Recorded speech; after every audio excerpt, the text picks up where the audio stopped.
Hi, I am Neil and I welcome you to NCS Forum. Today, as a part of the Marketing One-on-One Chapter 3, we will cover market research. I have done in-depth research into this topic, have looked at what various educational YouTubers are saying, and I have narrowed it down to two YouTubers, and most of the clips that you will see in this video are from those YouTubers. So let's get right into it. I hope you find it insightful and educational.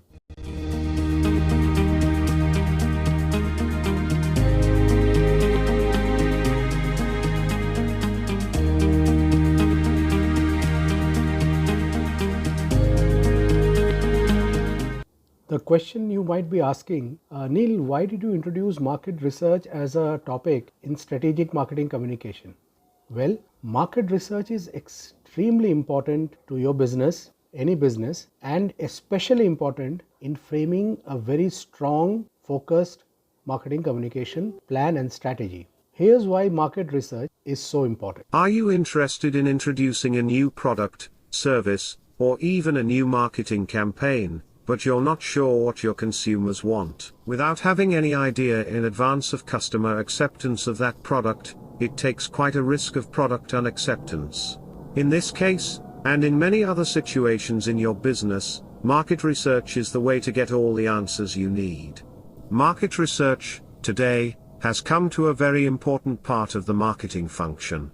Market research, when properly conducted and used on a regular basis, is just as valuable to the manufacturer as technical research and ensures the continued vitality of a business. Market research helps businesses make informed decisions, resulting in higher sales, increased customer loyalty, and improved profitability. What is marketing research? Marketing research is a system of identifying and analyzing the information related to the techniques and problems of marketing. Marketing research includes all research activities involved in marketing problems, such as gathering, recording, and analyzing the utility and marketability of the product, the nature of demand, the nature of competition, the method of marketing. Research provides effective sales forecasting and promotes the soundness of marketing decisions. Essentially, marketing research is designed to discover not only how much the company hoped to sell, but where, to whom, and how to sell. So, how is market research conducted? What are the steps that involves a successful market research campaign? Let's deep dive into the methodology, the types, the processes involved in market research. Parts of the research can be done right in the company's own office through the recorded data. This form of market research is known as sales analysis. This should provide information on which products are selling best, in which markets, and to what type of customer. It is very important the sales record be set up to yield this type of data in usable form. Other sources of information on markets are the published statistics that give an indication of the size of the potential market in various localities. Government and consultants are valuable sources of this type of information. Check out other topics of sales and marketing in my Sales and Marketing playlist, link is in the description. Now come to scope of marketing research. Measurement of market potential, determination of market characteristics, market share analysis, competitive product studies, short and long-range forecasting, studies of business trends, studies of advertisement effectiveness, pricing studies, plant and warehouse studies, distribution channel studies, and many more. Marketing research process. Let's discuss the steps involved in conducting effective market research. Step 1. Define the problem. Having a well-defined subject of research will help researchers when they ask questions. These questions should be directed to solve problems and they have to be adapted to the project. The research objectives should be recorded in a precise way, and should briefly describe the information that is needed, and the way in which it will obtain it. They should have an answer to the question, why are we doing the research? Step 2. Define the sample. To carry out market research, researchers need a representative sample. A representative sample is a few people that represent a larger group, as accurately as possible. An organization cannot waste their resources on collecting information from the wrong population. Regarding the size of the sample, the larger it is, the more likely it is to be representative of the population. There are two ways to get a representative sample. Probability sampling: the choice of the sample will be made at random, which guarantees that each member of the population will have the same probability of selection and inclusion in the sample group. Non-probability sampling: in non-probability sampling, different types of people are seeking to get a more balanced representative sample. Knowing the demographic characteristics of our group will undoubtedly help to limit the profile of the desired sample, and define the variables that interest the researchers, such as gender, age, place of residence, etc. For example, if researchers want to have a representative sample of employees, they should choose a similar number of men and women. Step 3. Execute data collection. First, a data collection instrument should be developed. Them not answering a survey, or answering it incompletely, will cause errors in research. The correct collection of data will prevent this. Step 4. Analyze the results. If all the above is executed well, but there is no accurate analysis of the results, then the decisions made consequently will not be appropriate.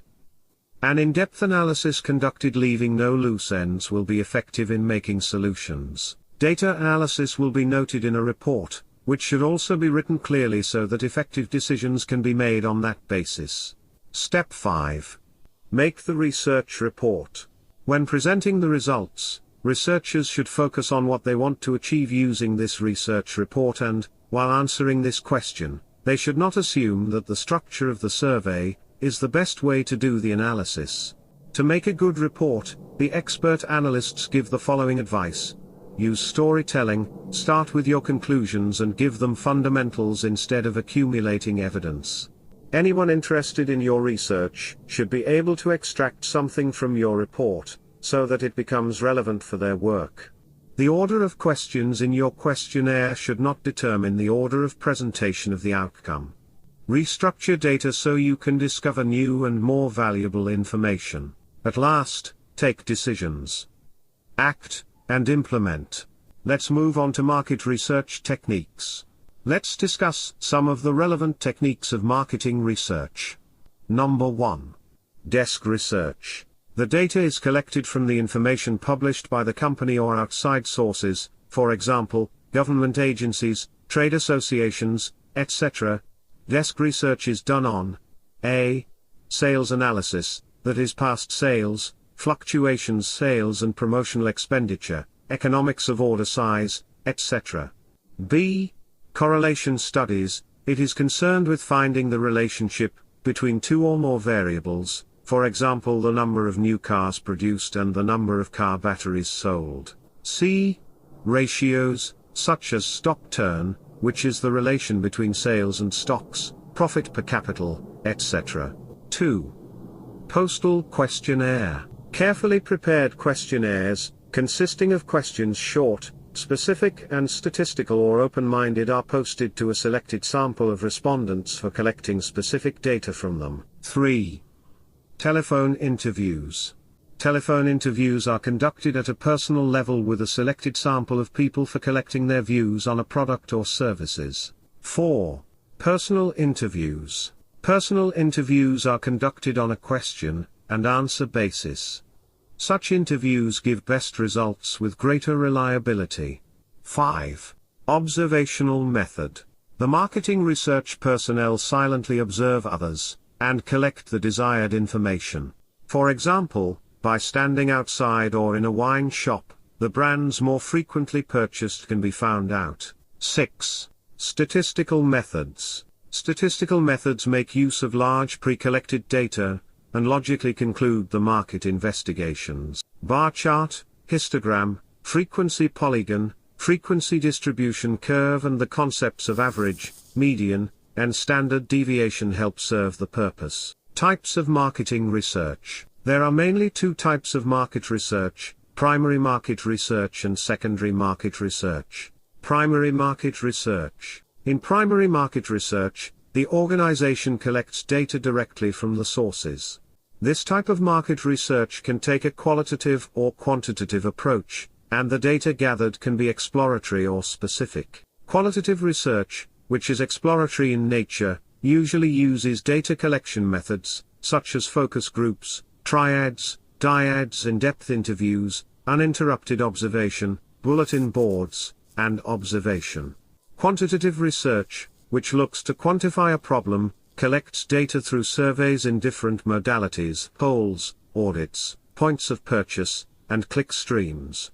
Exploratory data is typically open-ended or generic in nature, while specific data is close-ended and tailored to definite scenarios. Secondary market research.